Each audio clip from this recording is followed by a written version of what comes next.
साहेब दादा जरी एकत्रित आले तरी आम्हाला आनंदच आहे. तुम्ही काय सांगाल? खरं तर राजकीय भूकंप होण्याच्या तयारीत काही गोष्टी घडताना आपल्याला पाहायला मिळत आहेत. त्यातच मंत्रिपदाचा विस्तार देखील राज्यामध्ये होताना उशीर होताना पाहायला मिळतोय. काय नेमकी गणित सुरू आहेत, काय सांगतो? मागच्या 6 महिन्यापूर्वी लोकसभेची निवडणूक पार पडली आणि त्यावेळेला जे लोक आदरणीय अजितदादांवरती टीका टिप्पणी करत होते आणि भर सभेमध्ये सांगत होते काका मला वाचवा, आज तेच लोक आदरणीय अजितदादांना सांगतायत दादा मला वाचवा. आपल्या ग्रामीण भागामध्ये एक म्हण आहे, पोपट मेलाय पण सांगायचं कुणी. सध्याची परिस्थिती अशी काही राष्ट्रवादी काँग्रेस पक्षातल्या नेत्यांची आणि काही लोकप्रतिनिधींची झालेली आपल्याला पाहायला मिळते आणि म्हणूनच दादांना पुढं करण्याचं काम काही आदरणीय पवार साहेबांच्या पक्षातले नेते मंडळी करू पाहत आहेत.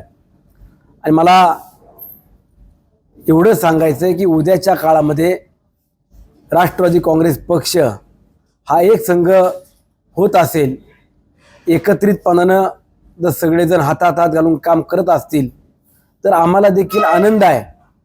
परंतु ज्या कार्यकर्त्यांनी मागील कठीण काळामध्ये दादांना साथ दिली, दादांच्या संघर्षाच्या अडचणी काळामध्ये बरोबर राहिले, त्या सगळ्या कार्यकर्त्यांना पदाधिकाऱ्यांना देखील विश्वासात घ्यावं लागेल. शेवटी प्रत्येक कार्यकर्त्याला पदाधिकाऱ्यांना देखील एक महत्त्वाकांक्षा असते आणि राजकारणामध्ये काम करत असताना प्रत्येकाला न्याय देण्याची भूमिका दादांची कायमच आहे. परंतु उद्याच्या काळामध्ये देखील अशा कुठल्या घडामोडी झाल्या तर त्यामध्ये कुणालाही वावगं किंवा आश्चर्य वाटण्याचं कारण नाही.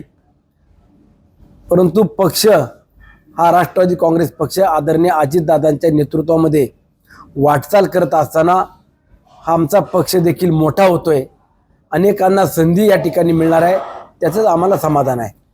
कुठेतरी आपल्याला असं वाटतंय का की पुन्हा एकदा शरद पवार आणि अजित पवार एकत्र येणार आहेत? कारण की काल देखील अजित दादांनी शरद पवारांच्या वाढदिवसानिमित्त भेट घेतली, त्यांच्यामध्ये काही काळ 1 तासाची चर्चा देखील झाल्याचं कळतंय.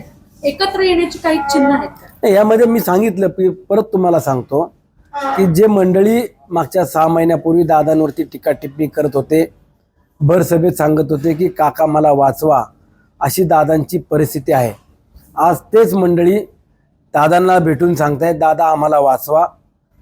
आणि आपल्या ग्रामीण भागातल्या शैलीमध्ये सांगायचं म्हटलं तर पोपट मेलाय पण सांगायचं कुणी, तर त्याकरता दादांना पुढं करून परत पवारसाहेबांच्या भेटीला काही मंडळी पाठवत असतील तर त्यात आश्चर्य वाटण्याचं कारण नाही.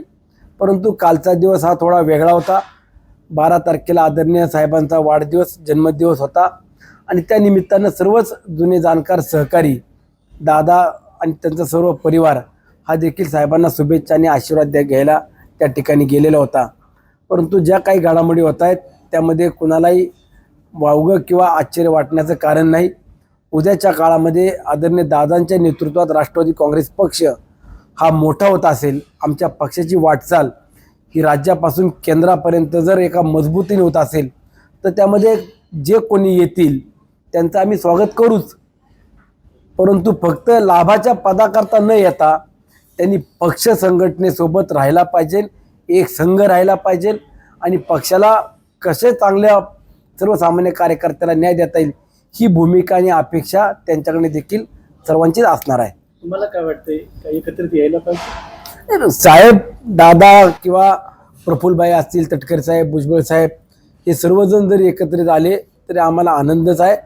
परंतु मी हे सांगतो परत, आपण एकत्रित येत असताना ज्यांनी दादांच्या कठीण काळात अडचणीच्या काळामध्ये दादांना साथ दिली त्या कार्यकर्त्यांना, त्या पदाधिकाऱ्यांना देखील न्याय देण्याची भूमिका ही तुम्हा सर्वांची असणार आहे. संजय राऊतांनी आज सकाळी एक टीका केलेली आहे की केंद्रातून अजितदादांना, मात्र अजित पवार गटाला म्हणजे राष्ट्रवादी काँग्रेसला 9 मंत्रिपद मिळण्याची शक्यता आहे. त्यामध्ये तुमचं नावाचा देखील उल्लेख होताना दिसतोय, तुमचं नाव देखील आघाडीवर आहे असं कळतंय, काय सांगता? अजूनही सगळ्या मंत्रिपदाचं वाटप किंवा शपथविधी ही सगळी प्रक्रिया गुलदस्त्यामध्ये आहे. केंद्रीय नेतृत्वाशी देखील सर्व पक्षातले प्रमुख म्हणजे महायुतीतले प्रमुख नेते मंडळी भेटून चर्चा करतायत. कुठली खाती कुठल्या पक्षाला दिली पाहिजे याच्या अजूनही चर्चा सुरू आहे.